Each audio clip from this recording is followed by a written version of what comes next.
White House officials say coronavirus deaths in some hot spots may be close to peaking in the coming days. Remember, I just mentioned New York. President Trump expresses hope for progress in the fight. Here's the president. We're starting to see light at the end of the tunnel, and hopefully in the not too distant future we'll be very proud of the job we all did. Can never be happy when so many people are dying, but we're going to be very proud of the job we did to keep the death down to an absolute minimum. I want to bring in now Fox News chief political anchor Bret Baier, also anchor and executive editor of Special Report. Good to see you today. You know, Bret, I want to hit a couple of things that are more policy, if you will, than anything else. We know from Governor Cuomo's news conference just about 45 minutes or so ago, we aired it live on Outnumbered, that he plans a phone call with the president later today, and he wants to hit two topics in particular. One has to do with the ship in the New York harbor, the USNS Comfort, and whether or not it can immediately take COVID-19 patients, bucking its earlier directive that it would just be there as non-coronavirus support for patients. And then the other issue has to do with the treatment drug, hydroxychloroquine. What can you tell us about where we are in the discussions per the White House at this point with those two things? Well, I think that on the first thing, the USNS Comfort, the ships, I think that they're addressing that. Your talk with the chairman of the Joint Chiefs kind of opened that door. But I do think they're going to have coronavirus patients in some way, shape, or form on the ship, whether it's to the side, a separate area, to help alleviate. I think the Javits Center is the valve now for some of those hospital beds they're needing in New York.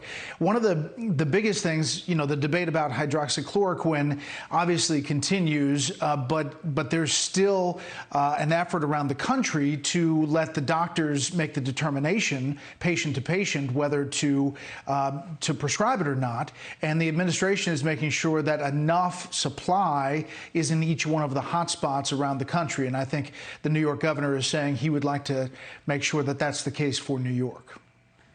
Yeah, he said right now there is a day limit on them, a 14-day limit on them. He wants the president to release more hydroxychloroquine so that they can have patients on the drug for longer and that they would have enough. You know, Bret, this has been such a hot topic.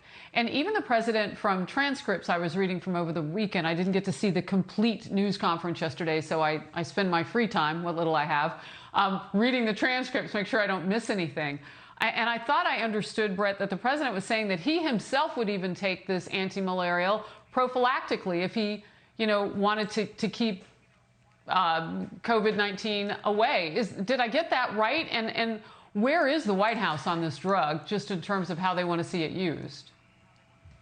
Well, I think there's a split, Harris, and obviously Tony Fauci has said what he said. Deborah Birx has said what she said, and they would like to see closed scientific trials.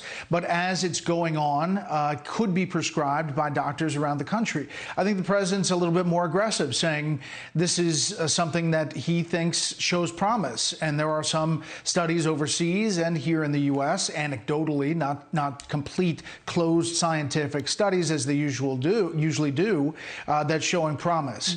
I think it's as it's going on, you're seeing this push more and more.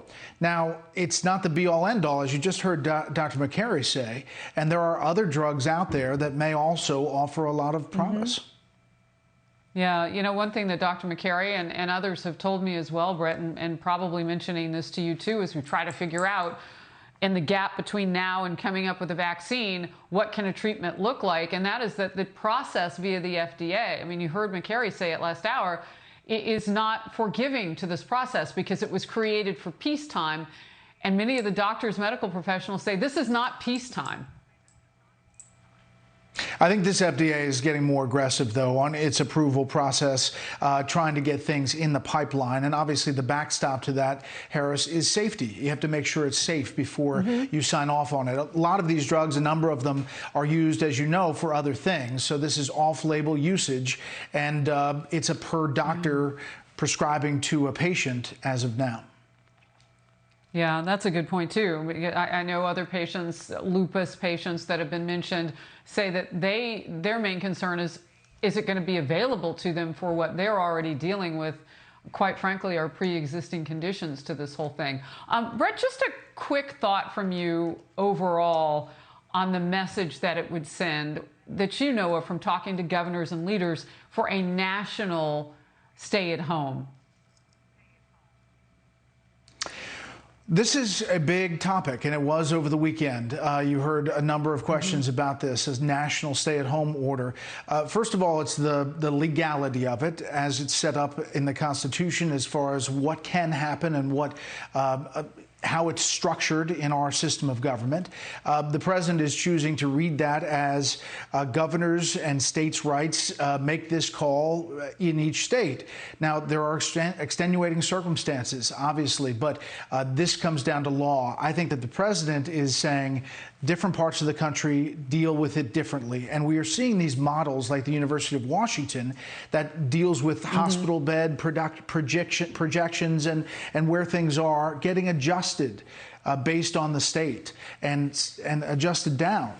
So you don't want to be you can't be overcautious with people's lives, but at this point, this government is deciding that the states are the ones that make that best decision. All right, we're going to make the decision to watch you tonight at 6 p.m. Eastern, as I always do for Special We hope Report, so. my friend. Thank you. Yes.